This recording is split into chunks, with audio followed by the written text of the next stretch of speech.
ప్రేక్షకులందరికీ కూడా ఆ యొక్క లలిత అమ్మవారి యొక్క అనుగ్రహం పరిపూర్ణంగా కలగాలని మనస్ఫూర్తిగా కోరుకుంటూ మనం ఈరోజు చెప్పుకోపోయేటువంటి టాపిక్ ఏమిటి అంటే, చూడండి, రకరకాల ఉద్యోగాలు చేస్తూ ఉంటారు. అయితే ఆ రకరకాల ఉద్యోగాలు చేసేటువంటి క్రమంలో సడన్గా ఆ ఉద్యోగం ఏదైనా డిస్టర్బ్ అయితే వాళ్ళ గనక ఎక్స్ట్రా ఇన్కమ్ ఏదైనా సైడ్ ఇన్కమ్ లేదనుకోండి, చాలా ఇబ్బంది పడిపోతూ ఉంటారు. కొన్ని ఇళ్లల్లో పాపం భార్యాభర్త ఇద్దరూ కనుక చేస్తున్నట్లయితే పర్వాలేదు, ఉద్యోగం కానీ ఏదైనా వ్యాపారం కానీ. అలా కాకుండా ఒక్కరే కనుక చేస్తున్నప్పుడు ఏదైనా ఉద్యోగం వాళ్ళకి ఇంకొక ఇన్కమ్ కనుక లేనట్లయితే సడన్గా ఉద్యోగం పోతే ఇబ్బంది పడతారు. కాబట్టి ప్రతి వ్యక్తికి కూడా ఏదో ఒక సైడ్ ఇన్కమ్ ఉండాలి. ఒక ప్రాపర్టీ కొని లేకపోతే దాని మీద రెంట్స్ రావడం కానీ, లేకపోతే ఇంకోటి ఏదైనా సైడ్ బిజినెస్ చేయడం కానీ, ఎవరి దగ్గర ఇన్వెస్ట్మెంట్ చేసి ఆ రకంగా కొంత డబ్బులు వస్తే బాగుండు అనేటువంటిది ప్రతి ఒక్కరికి ఉంటుంది. ఎందుకు అంటే అప్పుడు సెక్యూర్డ్గా ఉంటాడు మనిషి. చేసేటువంటి జాబ్ ఏమైనా డిస్టర్బ్ అయినా కూడా చాలా సెక్యూర్డ్గా ఉంటాడు. మరి ప్రతి ఒక్కరికి ఆ కోరిక ఉంటుంది, కానీ అందరికీ అది సాధ్యపడుతుందా? అది సాధ్యపడేలా చేసుకోవాలంటే జ్యోతిష్శాస్త్రంలో నిజంగానే అలాంటి ఫార్ములా ఏదైనా ఉందా అంటే ఖచ్చితంగా ఉందని చెప్తున్నాను నేను. ఎందుకంటే దీన్నే ఫ్రీ వీల్ అంటారు. మనము ఈరోజు చెప్పుకోబోయేటువంటి టాపిక్కి పర్టికులర్గా ఏంటంటే YGM 369 ఫార్ములా అన్నమాట. ఆ ఫార్ములా బేస్గానే నేను మీకు ఇప్పుడు చెప్తాను. ప్రతి రాశి వారికి, అంటే మేషం నుంచి మీన లగ్నం కానివ్వండి, రాశి కానివ్వండి, నేను చెప్పేటువంటి ఈ ఫార్ములా కనుక పాటించగలిగితే 100% అందులో ఎటువంటి సందేహం లేదు. గుర్తుపెట్టుకోండి, 100% మీరు జాబ్ కాకుండా ఇంకొక ఎక్స్ట్రా ఇన్కమ్ సంపాదించుకోవడానికి మీరు చేసేటువంటి ప్రయత్నం ఏదైతే ఉంటుందో, మీ డిజైర్ ఏదైతే ఉంటుందో ఖచ్చితంగా నెరవేరుతుంది. అందులో ఎటువంటి సందేహం లేదు. ఒక్కొక్క రాశి గురించి మనం చెప్పుకుందాం. వృషభ లగ్నము ఆర్ వృషభ రాశి, అందులో ఉన్న నక్షత్రాలు. ఎందుకంటే నేను నక్షత్రాలను ఎందుకు అంటున్నానంటే ఈ నక్షత్రాలు కాదేమో అని ఎవరికైనా సందేహం కలగవచ్చు. కృత్తిక 2, 3, 4 పాదాలు, రోహిణి మరియు మృగశిర 1, 2 పాదాలు. మరి మీరు ఎక్స్ట్రా ఇన్కమ్, ఉద్యోగం కాకుండా నాకు ఎక్స్ట్రా ఇన్కమ్ కావాలి, నేను బాగుండాలి, నా పిల్లలు బాగుండాలి, వాళ్ళు మంచి చదువులు చదువుకోవాలనేటువంటి ప్రతి ఒక్కరికి ఉన్నటువంటి తల్లిదండ్రులకు ఉన్నటువంటి సంకల్పం. మీరు ఏం చేయాలి? ఫార్ములా చెప్తాను. సహజంగానే వృషభ లగ్నం వాళ్ళకి, ఆ వృషభ రాశి వారికి మంచి ఓపిక ఉంటుందండి. వాళ్ళలో ఉన్న గొప్ప టాలెంట్ అది. ఎంత ఓపిక ఉంటుందంటే ఏమైపోతుందో చాలా ఓపికగా ఉంటుంటారు వీళ్ళు. అందుకే ఎద్దుస్తారు దానికి, అంటే దాని వృషభం కదండి, ఓపికతో సమానం. అయితే ఈ ఓపిక, పర్టికులర్గా ఓపికగా పని చేయడం కావచ్చు, ఓపికగా వెయిట్ చేయడం కావచ్చు, ఎనీథింగ్ వాళ్ళకి ఓపిక ఇన్బిల్ట్గా ఉన్నటువంటి మంచి సుగుణం వృషభం వారికి. మరి మీరు ఏం చేస్తే మీకు ఎక్స్ట్రా ఇన్కమ్ వస్తుంది అని చెప్పి చూసుకున్నట్లయితే మీరు ఏం చేస్తారంటే, చంద్రగ్రహం ఉంటుంది, చంద్రగ్రహం దగ్గర, మరియు ఇక్కడ కుజగ్రహం దగ్గర, చంద్రుడు కుజుడు గుర్తుపెట్టుకోండి. ఈ చంద్ర కుజ గ్రహాల దగ్గర మీరు ఏ రోజుల్లో చేయాలి ఇది అని చెప్పి చూసుకున్నట్లయితే, చంద్ర కుజ గ్రహాల దగ్గర సోమవారము, మంగళవారము, బుధవారము మరియు గురువారము, ఈ 4 రోజులు చక్కగా నేతితో దీపం పెట్టండి. ఆవు నెయ్యి చక్కగా ఇంత మీరు అనుకోవచ్చు, ఏమండి అంత ఆవు నెయ్యి పోయి, చిన్న ఆవు నెయ్యి పోయండి, చిన్న పిసర ఏదో కొద్దిగా, ఒక 5 నిమిషాలు వెలిగినా చాలా దీపం, నిమిషం వెలిగినా చాలా దీపం. అంటే ఏంటంటే నేను ఏ కోణంలో, ఏ దృష్టిలో, ఏ పాయింట్ ఆఫ్ వ్యూలో ఆ కొంచెమైనా పెట్టండి అంటున్నానంటే, చాలామందికి మనీ ప్రాబ్లం ఉండొచ్చు. నేను లీటర్లు కొనుక్కోమంటే ఎక్కడ కొనుక్కుంటామండి? కొంచెం కొనుక్కోగలను అనుకోవచ్చు. ఆ కొంచెమే మీకు మంచి ధనాన్ని సంపాదించి పెట్టేలా చేస్తుంది. రైట్. అయితే ఇక్కడ గుర్తుపెట్టుకోవాల్సిన అంశం ఏంటంటే, ఈ 2 గ్రహాల దగ్గర దీపారాధన చేస్తూ మీరు గోధుమలు మరియు నువ్వులు, గుర్తుపెట్టుకోండి, గోధుమలు, నువ్వులు, ఈ రెండింటినీ కూడా తీసుకొని, ఈ రెండుతో ఏదైనా పదార్థం తయారు చేయొచ్చు మీరు. అంటే గోధుమ రవ్వ, నువ్వుల ఉండలు, గుర్తుపెట్టుకోండి, గోధుమ రవ్వ ఆర్ నువ్వుల ఉండలు.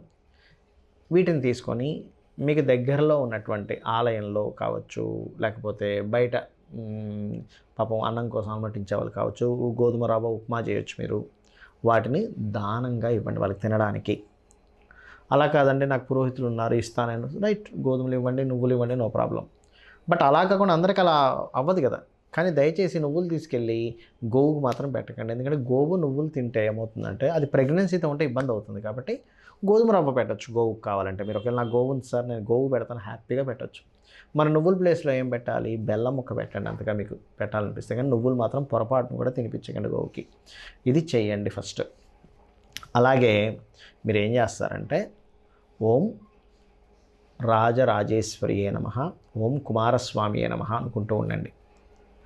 అది మీకు దగ్గరలో ఏదైనా ఆలయాలు ఉన్నట్లయితే ఇది చేయండి. ఖచ్చితంగా ఏమవుతుందంటే మీకు ఆ డిజైర్ నెరవేరాలి, మీరు ఎక్స్ట్రా ఇన్కమ్ సంపాదించాలి, ఒక బిజినెస్లోకి వెళ్ళాలి, చేస్తున్నటువంటి జాబ్ కాకుండా ఇంకో ఎక్స్ట్రా ఇన్కమ్ బిజినెస్లోకి వెళ్ళాలి, ఖచ్చితంగా వస్తుంది. దీంతోపాటు హ్యాపీనెస్ కూడా వస్తుంది. ఫస్ట్ హ్యాపీనెస్ వస్తుంది, ఏదో తెలియని ఒక ఆనందం. ఎంత ఆనందంగా ఉన్నాను అనిపిస్తూ ఉంటుంది. మీరు ఒకవేళ సరే ఇండియాలో ఉంటే ఇట్స్ పాసిబుల్, ఇండియాలో లేరు, అప్పుడు ఏం చేయాలి, చక్కగా 2 గిన్నెలు తీసుకోండి, అందులో పసుపు ముద్దతో ఇదే చంద్రగ్రహం అనుకోండి, లేదా బియ్యపు ముద్దతో కూడా చేయొచ్చు. ఇంకొక ముద్ద తయారు చేసి ఇదే కుజగ్రహం అనుకోండి. కుంకుమ కూడా చక్కగా అద్దొచ్చు, ఎందుకంటే కుజుడు రెడ్ కలర్ కదా. దాన్ని చక్కగా 2 దీపాలు పెట్టండి. ఓం చంద్రాయ నమః, ఓం కుజాయ నమః అనుకోండి. లేదు నాకు స్తోత్రం వచ్చండి, చంద్ర స్తోత్రం వచ్చు, కుజ స్తోత్రం వచ్చు, హ్యాపీగా చేసుకోవచ్చు. ఒక్క 10 నిమిషాలు చేయండి, జస్ట్ 10 minutes. ఓం చంద్రాయ నమః, ఓం చంద్రాయ నమః, ఓం చంద్రాయ నమః, ఓం కుజాయ నమః, ఓం మంగళాయ నమః, ఓం మంగళాయ నమః, మంగళాయ నమః. ఏమవుతుందంటే మీకు తెలియకుండానే మీ డిజైర్ నెరవేరేటువంటి యోగం ఏదవుతుందో ఏర్పడుతుంది. దీన్ని ఫ్రీ వీల్ అంటారు. అంటే మనకు మనంగా క్రియేట్ చేసుకోవచ్చు యోగాన్ని, మనకు మనంగా క్రియేట్ చేసుకోవచ్చు. ఇది గుర్తుపెట్టుకోండి. ఇది ఫస్ట్ మీ మైండ్ నమ్మాలి, నాకు నేనుగా నేను క్రియేట్ చేసుకోగలను యోగాన్ని అనేటువంటిది. రైట్. ఇక్కడ ఫస్ట్ ఆఫ్ ఆల్ ఏంటంటే మీరు ఏదైతే ఎక్స్ట్రా ఇన్కమ్ రావాలనుకుంటున్నారో అది మీకు దేని ద్వారా వస్తుంది, దేని ద్వారా అవగాహన ఉంది మీకు. నాకు దీనిలో బాగా అవగాహన ఉంది, అది చాలా ముఖ్యమండి. అవగాహన లేకుండా ఎక్స్ట్రా ఇన్కంలోకి వెళ్ళిపోకండి. చాలామంది ఏం చేస్తున్నారంటే మిస్టేక్ ఈ మధ్య జరుగుతున్నటువంటిది, షేర్ మార్కెట్ ట్రేడింగ్స్లో అవగాహన లేకుండా వెళ్ళిపోయి డబ్బులు పోగొట్టుకుంటున్నారు. నేదో అక్కడికి ఏదో వెళ్ళి చేసేసానండి అని చెప్పి 10 లక్షలు 15 లక్షలు పోగొట్టుకొని ఇబ్బంది పడుతూ ఉన్నారు. అలా కాకుండా మీకు దేని మీద అవగాహన ఉంది, దేని మీద ఇంట్రెస్ట్ ఉంది, దేని మీద డిజైర్ ఉంది, మీకు ఏది పనికి వస్తుంది మీ చార్టర్ ఇచ్చా, దేని మీద ఎక్స్ట్రా ఇన్కమ్ యోగం ఉంది, సర్వీసెస్లో ఉందా, ప్రోడక్ట్లో ఉందా, ఇది తెలుసుకోండి, ఈ ఫార్ములా చేయండి, ఖచ్చితంగా మీకు యోగిస్తుంది. అయితే మీ వృషభ రాశి వారు ఆరు వృషభ లగ్నం వారు ఒక ప్రక్రియ పాటించాలి. ఏమిటది అంటే, ఒకటి గుర్తుపెట్టుకోండి, మనసు అంటే ఏమిటి అనే విషయాన్ని ఎప్పుడు నిరంతరం ఆలోచిస్తూ ఉండండి. Plus motherly nature and mother దీనికి సంబంధించింది. ప్లస్ వృషభ రాశి వారు మీ డిజైర్ నెరవేరాలంటే మీరు చేయాల్సింది ఇంకా అతి ముఖ్యమైనటువంటిది ఏమిటంటే, రోజు ఉదయాన్నే కూర్చొని మనసు మీద ధ్యాస, శ్వాస మీద ధ్యాస. శ్వాసే వాయువు ఏదైతుందో చంద్రుడు అనమాట. యాక్చువల్గా చెప్పాలంటే చంద్రుడు ఊపిరి కారకుడు అవుతుంటాడు సర్వసాధారణంగా. ఓకే, అందుకే చూడండి లంగ్స్ లోపల ఎయిర్ బాగా ఫిల్ అయ్యి బాగా క్లియర్ అవుతుందంటే లంగ్స్ పార్ట్ ఏదైతే ఉంటుందో గుర్తుపెట్టుకోండి అని లోపలికి వెళ్తున్నటువంటి గాలిని, బయటకు వస్తున్నటువంటి గాలిని వృషభం వారు ఎప్పుడైతే క్లియర్గా దాన్ని అబ్జర్వ్ చేస్తూ మీ ఏజ్ని బట్టి, ఉదాహరణకి మీకు ఒక 20 ఏళ్ళు అనుకోండి, 20 నిమిషాలు, 30 ఏళ్ళు 30 నిమిషాలు, 40 50 నిమిషాలు చేయాలి. మీరు ఇది చేశారా మీకు తెలియకుండానే, ఎందుకంటే మనకి రాశిచక్రంలో 12 భావములు ఎలా ఉంటాయో 12 భావాలకి 12 పార్ట్స్ అంటారు. తల శిరస్సు భాగము 1 2 3 4 5 6 7 8 9 10 ఇలా 12 మోకాలు మనకి పాదాల వరకు 12 రాసులు. అందులో ఒక్కొక్క రాశి నీట్గా యాక్టివేట్ అవ్వాలి. అప్పుడు మీకు తెలియకుండానే మీ జాతక చక్రంలో ఉన్న బ్లాకేజెస్ పోతాయి.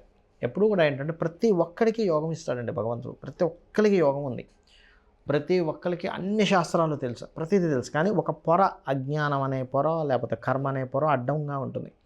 ఆ అడ్డంగా ఉన్న పొర మీకు వృషభం వారికి శ్వాస మీద ధ్యాస పెట్టడం, కుండల్ని యోగంలాగా ఉండడం ఖచ్చితంగా మీకు తొలగిస్తుంది. మీరు విజయాన్ని పొందుతారు. మీరు చేస్తున్నటువంటి సాధన పూర్తి స్థాయిలో మీకు ఫలించాలంటే కొన్ని స్టెప్స్ పాటించాలి. అది ఆఖరిలో చెప్తాను, అదేంటో ఇప్పుడు నేను మీకు చెప్తాను. పాయింట్ నెంబర్ 1 గుర్తుపెట్టుకోండి. ఇప్పుడు చెప్పిన సాధన రెగ్యులర్గా చేయండి, రోజు చేయండి. రోజు ఎలా చేస్తారు? హ్యాపీగా చేయండి, హ్యాపీ మూడ్ని తెచ్చుకొని చేయండి. అబ్బా ఏదో చేస్తున్నావు, ఇది చెప్పాడు ఫలిస్తుంది కానీ అబ్బా ఏమిటి రోజు ఈ పని అనుకునే మూడ్లో చేయకండి. ఎందుకంటే మనము ఏ మూడ్లో చేస్తామో ఏ పనైనా కానీ దాని రిజల్ట్ కూడా ప్రకృతి అలాగే ఇస్తుంది, గుర్తుపెట్టుకోండి. Happy mood. అసలు ఈ భగవంతుడు మనకి మానవ జన్మనివ్వడం, మనం ఈ మానవ జన్మగా పుట్టడం చాలా గొప్ప విషయం. ఎంజాయ్ ఇట్ అన్నట్టుగా చేయండి, ఖచ్చితంగా పనిచేస్తుంది. అలాగే మరొకటి ఏంటంటే, మీకు ఇప్పుడు ఈ ప్రక్రియ వల్ల 100% మీకు సక్సెస్ వస్తుందండి. అందులో ఎటువంటి డౌట్ లేదు, గుర్తుపెట్టుకోండి. 100% వస్తుంది, వచ్చి తీరుతుంది. వచ్చిన దాంట్లో 1% నుంచి 10% లోపల మీ ఇష్టం, మీరు ఎంతైనా చేసుకోవచ్చు. ఎందుకంటే 1% అని ఎందుకు అంటున్నానంటే, ఒక వ్యక్తికి 1000 రూపాయలే రావచ్చు పాపం, అతనికి ఎక్స్ట్రా ఇన్కమ్. ఆ 1000 రూపాయలతో ఆ 1000లో 100 నువ్వు వేరే దానికి ఖర్చు పెట్టు అంటే పాపం అతనికి సాధ్యపడకపోవచ్చు. కానీ 10 రూపాయలు ఖర్చు పెట్టగలడుగా. 10 రూపాయలు 1000 రూపాయలు 10 రూపాయలు చాలా సింపుల్ విషయం కదా. ఆ 1% నుంచి 10% లోపల ఎంతో కొంత 1 నుంచి 10% గుర్తుపెట్టుకోండి, పక్కన పెట్టేసేయండి. డబ్బులు పెట్టేసి ఏం చేస్తారంటే, ఈ యొక్క విశ్వంలో చాలా గుప్తమైనటువంటి విషయము, చాలా సీక్రెట్ ఏంటి చెప్పమంటారా? ఆ డబ్బుల్ని తీసుకొని మీరు మొక్కలు నాటడానికి, మొక్కల కోసం మీరు వినియోగించండి. ఇక్కడ మీకు చాలామందికి సందేహం కలుగుతుంది, ఎందుకంటే నేను ఎక్కడ నాటుతాను సార్, నాకు అసలు ఎక్కడ భూమి లేదు, ఏమీ లేదు, నేను ఎలా చేస్తాను అనుకోవచ్చు. చిన్న చిన్న మొక్కలు ఉంటాయి తొట్టిలో పెంచేవి, అది మీరు సంపాదించుకొని ఇంట్లో పెట్టండి. మీ ఇంట్లో ఫుల్ అయిపోయింది, మీ చుట్టాలు ఉంటారు కదా, మీ ఫ్రెండ్స్ చుట్టాలు తయారు చేస్తూ ఉండండి, వాళ్ళకి ఇస్తూ ఉండండి. అది కూడా కంప్లీట్ అయిపోయింది, మీ చుట్టాలు మీ ఫ్రెండ్స్ సర్కిల్ మొత్తం కంప్లీట్ అయిపోయింది. అప్పుడేం చేయండి అంటే, మీకు డబ్బులు వస్తూ ఉంటే అది పెద్ద విషయం కాదు. ఎందుకంటే ఇంత మీరు చేస్తున్నారంటే మీకు కొన్ని, అంటే ఎంత ప్లేస్ కొనుక్కునే డబ్బులు ప్రకృతి ఇస్తుందంటే, ఎందుకంటే మీరు ఏం చేస్తున్నారు, ఫస్ట్ మీరు ఏం చేస్తున్నారు బాగా అబ్జర్వ్ చేయండి. మొక్కల్ని ఇవ్వడం ప్రారంభిస్తున్నారు అంటే ఏం చేస్తున్నారు, కొంత భూమి ఈ ప్రకృతిని కాపాడడానికి ఆక్సిజన్ రిలీజ్ చేసేటువంటి ఒక మొక్కని ఇస్తున్నారు, మీ ఇంట్లో పెట్టుకుంటున్నారు ఫస్ట్. అంటే దాన్ని రక్షించడం స్టార్ట్ చేశారు, భూమిని రక్షించడం స్టార్ట్ చేశారు, చెట్టును రక్షించడం స్టార్ట్ చేశారు, మొక్కను రక్షించడం స్టార్ట్ చేశారు, ఎయిర్ని రక్షించడం అంటే ఎయిర్ పొల్యూట్ అయిపోతున్న దాన్ని రక్షించడం స్టార్ట్ చేశారు. అంటే చిన్నగా స్టార్ట్ చేశారు. మీరు ఏదో 1000 లక్షలు ఖర్చు పెట్టట్లా, జస్ట్ ఎంత ఉంటుందంటే ఒక 50 రూపాయలు 100 రూపాయలు చిన్నది వచ్చేస్తుంది మీకు. స్టార్ట్ చేశారు మీరు, ఇంట్లో స్టార్ట్ చేశారు. బాల్కనీస్లో, అపార్ట్మెంట్ అయితే బాల్కనీస్లో పెట్టుకోవడం. అయితే ఈ బాల్కనీస్లో కూడా ఇక్కడ ఫార్ములా చెప్తాను, సౌత్ వైపు ఆర్ ఈస్ట్ వైపు మాత్రమే పెట్టండి, నార్త్ బాల్కనీస్లో పెట్టకండి. ఇది వాస్తు టిప్ ఇది, బట్ చెప్తున్నాను నేను మీకు. ఈస్ట్ ఆర్ సౌత్లో పెట్టండి, నైరుతిలో కూడా పెట్టకండి, లేదా బిల్డింగ్ పైన ఈస్ట్ ఆర్ సౌత్లో పెట్టుకోండి మీరు మొక్కలు చక్కగా. ఎవరి బిల్డింగ్ మీద వాళ్ళు కనుక మొక్కలు పెంచుకోవడం కనుక స్టార్ట్ చేస్తే, ప్రకృతిలో మీరు కనుక దీనికి సంబంధించి చేశారా, ఇది మీకు తెలియకుండానే మీరు పొరపాటును కూడా మీరు ఇంకా మీరే కాకుండా మీ వంశం కూడా ఎక్కడ రుణ రోగ శత్రువుల్లోకి వెళ్ళదు. ఎందుకు వెళ్ళదు? పచ్చదనం అనేటువంటి బుధుడు. మనం ఎవరైనా అప్పుల పాలవుతున్నామన్నా, రుణాల పాలవుతున్నామన్నా, రోగాల పాలవుతున్నామన్నా, శత్రువుల పాలవుతున్నామన్నా బుధుడు పాడైతేనే అవుతుంది. మీరు ఏం చేస్తున్నారు, ఫార్ములాలో దీన్ని పెంచుతున్నారు. ఇంకొకటి మీకు ఆల్రెడీ ఇప్పుడు నేను చెప్పిన ఫార్ములా వింటున్న వాళ్ళందరికీ కూడా 3 విషయాలు ఖచ్చితంగా ఉండుంటాయి. 1 రుణాలు ఉంటాయి, 2 రోగభరితంగా ఏదైనా ఇబ్బంది పడుతుండొచ్చు, 3 శత్రుత్వాలు ఉండుంటాయి. ఈ 3ని ఫస్ట్ తొలగించుకోవాలి. ఎలా తొలగించుకోవాలి? రుణం ఉందనుకోండి మీకు, రోజుకు ఒక ½ అవర్ ఓం అపర్ణాయై నమః అనే మంత్రాన్ని సాధన చేయండి, రోజు ½ అవర్. రుణం ఉంటే గనక. లేదండి నాకు రోగం ఉందండి, ఓం సర్వవ్యాధి ప్రశమని సర్వమృత్యు నివారణి అగ్రగణ్య అచింత్య రూప కలికల్మషనాశిని చేయండి.